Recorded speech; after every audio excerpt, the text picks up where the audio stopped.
Hello friends, welcome to MTM political talk.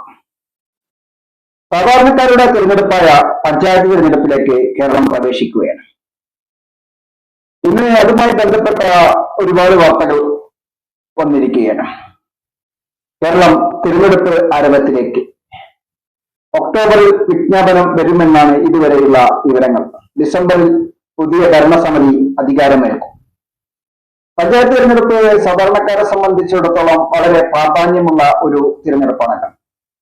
Local body, സാധാരണ ജനങ്ങൾ, സാധാരണക്കാർ, വോട്ടർമാർ തന്നെ നേരിട്ട് സ്ഥാനാർത്ഥികളെ തീരുമാനിക്കുകയും സ്ഥാനാർത്ഥികൾ നേരിട്ട് അറിയാവുന്ന ആളുകളാവുകയും സ്ഥാനാർത്ഥികൾ നേരിട്ട് വോട്ടർമാരെ കാണുകയും വോട്ടർമാർക്ക് നേരിട്ട് സ്ഥാനാർത്ഥികളുമായി ആശയവിനിമയം നടത്തുവാൻ സാധിക്കുകയും ഒക്കെയുള്ള ഒരു തിരഞ്ഞെടുപ്പാണല്ലോ സാധാരണ ലോക്കൽ ബോഡി പഞ്ചായത്ത് തിരഞ്ഞെടുപ്പ്. ഈ പഞ്ചായത്ത് തിരഞ്ഞെടുപ്പ് അതുകൊണ്ട് തന്നെയാണ് സാധാരണക്കാരുടെ തിരഞ്ഞെടുപ്പ് എന്ന് പഞ്ചായത്ത് തിരഞ്ഞെടുപ്പിനെ വിശേഷിപ്പിക്കുന്നത്.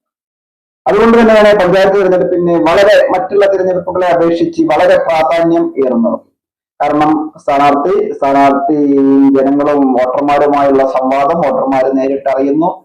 എല്ലാവിധ സ്ഥാനാർത്ഥികൾക്കും കോർപ്പറേഷനിലൊക്കെ ആണെങ്കിൽ ഇത്ര ദൂരം ഉണ്ടാവും, ബാക്കി പഞ്ചായത്ത് തലത്തിലൊക്കെ വളരെ ദൂരക്കുറവാണല്ലോ. അപ്പോൾ സ്ഥാനാർത്ഥി അറിയാത്തവർ ചുരുക്കമായിരിക്കും. അതുകൊണ്ട് തന്നെ സ്ഥാനാർത്ഥി നേരിട്ട് വോട്ടർമാരും അറിയുന്നവരായിരിക്കും. അതുകൊണ്ട് തന്നെയാണ് പഞ്ചായത്ത് തെരഞ്ഞെടുപ്പിന് വളരെ പ്രാധാന്യമേറുന്നത്. ഈ പഞ്ചായത്ത് തെരഞ്ഞെടുപ്പാണ് ഡിസംബറോട് കൂടി പുതിയ ഭരണസമിതി അധികാരം ഏൽക്കും എന്നാണ് ഇതുമായി ബന്ധപ്പെട്ട വാർത്തകൾ വരുന്നത്. തദ്ദേശ തെരഞ്ഞെടുപ്പ് ആവേശത്തിലേക്ക് കേരളം അടുക്കുന്നു. ഒക്ടോബർ അവസാനത്തോടെ തെരഞ്ഞെടുപ്പ് വിജ്ഞാപനം ഇറങ്ങുമെന്നാണ് അറിയുന്നത്. നേരത്തെ സൂചിപ്പിച്ചതുപോലെ ഡിസംബറിലാണ് പുതിയ ഭരണസമിതി നിലവിൽ വരിക. കേരള പിറവി ദിനമായ നവംബർ 1 പുതിയ ഭരണസമിതികൾ നിലവിൽ വരുന്നതായിരുന്നു മുൻപത്തെ രീതി. എന്നാൽ അത് കൊറോണയുമായി ബന്ധപ്പെട്ട് ഒരു മാസത്തെ നീട്ടിവെക്കലുണ്ടായല്ലോ ഇതിനു മുൻപ്. ആ ടൈമിലാണ് അത് ഡിസംബറിലേക്ക് മാറിയത്. അതിനാൽ ഡിസംബർ 20 നിലവിൽ ഭരണസമിതിയുടെ കാലാവധി അവസാനിക്കുകയാണ്. ഇപ്പോൾ ഭരിച്ചുകൊണ്ടിരിക്കുന്ന ഭരണസമിതിയുടെ കാലാവധി ഡിസംബറിൽ അവസാനിക്കുകയാണ്. ഡിസംബർ 21 പുതിയ ഭരണസമിതി അധികാരത്തിൽ വരേണ്ടതുണ്ട്, ചുമതലയേൽക്കേണ്ടതുണ്ട്. ഇക്കാര്യം മുൻകൂട്ടി കണ്ടുള്ള ക്രമീകരണങ്ങളാണ് സംസ്ഥാന തെരഞ്ഞെടുപ്പ് കമ്മീഷൻ നടത്തിവരുന്നത് എന്നാണ് അറിയാൻ കഴിയുന്നത്. കോർപ്പറേഷൻ, മുനിസിപ്പാലിറ്റി, ബ്ലോക്ക് പഞ്ചായത്ത് എന്നീ തലങ്ങളിൽ വാർഡ് വിഭജനം ഏകദേശം പൂർത്തിയായി കഴിഞ്ഞു. 14 ജില്ലകളിലെ അത് കേസുള്ളത് വെച്ച് കഴിഞ്ഞാൽ ബാക്കിയെല്ലാം ഒരു തീരുമാനത്തിലെത്തി എന്നാണ് മനസ്സിലാക്കുന്നത്. 14 ജില്ലാ പഞ്ചായത്തുകളിലെ വാർഡ് വിഭജനമാണ് ഇനി നടക്കാനുള്ളത്. ഇതിന്റെ കരട് റിപ്പോർട്ട് 21 പ്രസിദ്ധീകരിക്കുമെന്നും സംസ്ഥാന delimitation commission chairman M. Shajahan വാർത്താമാധ്യമങ്ങളോട് പറഞ്ഞതായിട്ടാണ് അറിയുന്നത്.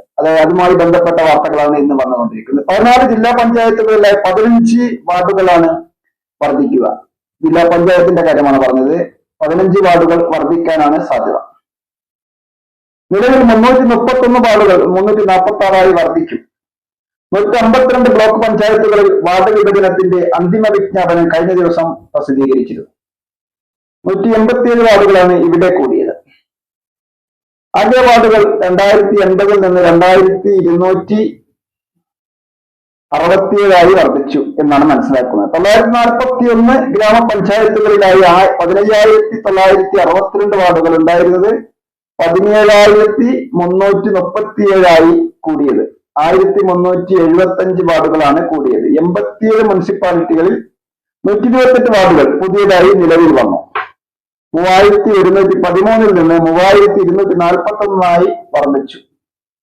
6 കോർപ്പറേഷനുകളിൽ 7 വാർഡുകളും കൂടി. 414 നിന്ന് 421 വർദ്ധിച്ചത്. വോട്ടർ പട്ടിക പുതുക്കലും വേഗം പൂർത്തിയാക്കാനാണ് തീരുമാനം. ഇനിയിപ്പോൾ വോട്ടർ പട്ടിക ഒന്ന് പ്രസിദ്ധീകരിക്കുകയും അതിൽ നിന്ന് തെറ്റുതിരുത്തുകയും പുതിയ വോട്ടർമാരെ ചേർക്കുകയും ഒക്കെ അവസരങ്ങൾ ഇനി വരാനിരിക്കുകയാണ്. പഞ്ചായത്ത് തലത്തിലേക്ക് പോളിംഗ് ബൂത്തിൽ 1,300 വോട്ടർമാരാണ് ഇപ്പോൾ കണക്കാക്കിയിരിക്കുന്നത്. കോർപ്പറേഷനിൽ 1,600 വോട്ടർമാരാണുള്ളത്. സുഗമമായി വോട്ട് രേഖപ്പെടുത്തുന്നതിന് കള്ളവോട്ട് തടയാനുമായി വോട്ടർമാരുടെ എണ്ണം 1,100 നിജപ്പെടുത്തണമെന്ന ആവശ്യം പ്രതിപക്ഷ കക്ഷികൾ ഉന്നയിക്കുന്നുണ്ട്. എങ്കിലും 1300 തന്നെ തുടരാനാണ് സാധ്യത എന്നാണ് മനസ്സിലാക്കുന്നത്. എന്നാൽ വോട്ടർമാരുടെ എണ്ണം കുറച്ചാൽ കൂടുതൽ പോളിംഗ് ബൂത്തുകൾ ക്രമീകരിക്കേണ്ടി വരുമെന്നും ഇത് അധിക ചെലവാകുമെന്നുമാണ് കമ്മീഷന്റെ വിലയിരുത്തൽ എന്നും മനസ്സിലാക്കുന്നു. ഇക്കാര്യത്തിൽ രാഷ്ട്രീയ പാർട്ടി നേതാക്കളുമായുള്ള ചർച്ച അന്തിമ തീരുമാനം കൈക്കൊള്ളും. ഇതൊക്കെയാണ് ഇതുമായി ബന്ധപ്പെട്ട് ഒരുപാട് വാർത്തകൾ വന്നുകൊണ്ടിരിക്കുകയാണ്. ഏതായാലും ഡിസംബർ 21 പുതിയ ഭരണസമിതി അധികാരമേൽക്കേണ്ടതുണ്ട്. ഡിസംബർ 21 മുൻപ് പഞ്ചായത്ത് തെരഞ്ഞെടുപ്പ് അവസാനിക്കുകയും 21 പുതിയ ഭരണസമിതി അധികാരമേൽക്കും എന്നുമുള്ള ഒരു ഉറപ്പായ വാർത്തയാണ് ഇപ്പോൾ നമ്മൾ പുറത്തുവിടുന്നത്. അതുതന്നെയാണ് പഞ്ചായത്ത് ഇലക്ഷനുമായി ബന്ധപ്പെട്ട് ഇനിയും കൂടുതൽ അപ്ഡേറ്റുകളും വാർത്തകളും ഒക്കെ വരാനിരിക്കുന്നതേ ഉള്ളൂ. അത് വരുന്ന മുറയ്ക്ക് നമുക്ക് കൂടുതൽ വീഡിയോകളുമായി കാണാം. ഈ ചാനൽ ഇതുവരെ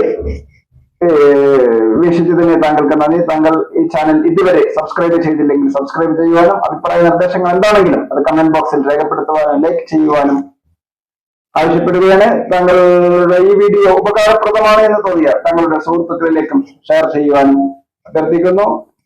നന്ദി, നമസ്കാരം. വീണ്ടും കണ്ടുമുട്ടും വരെ, വീണ്ടും സന്ധിക്കും വരെ.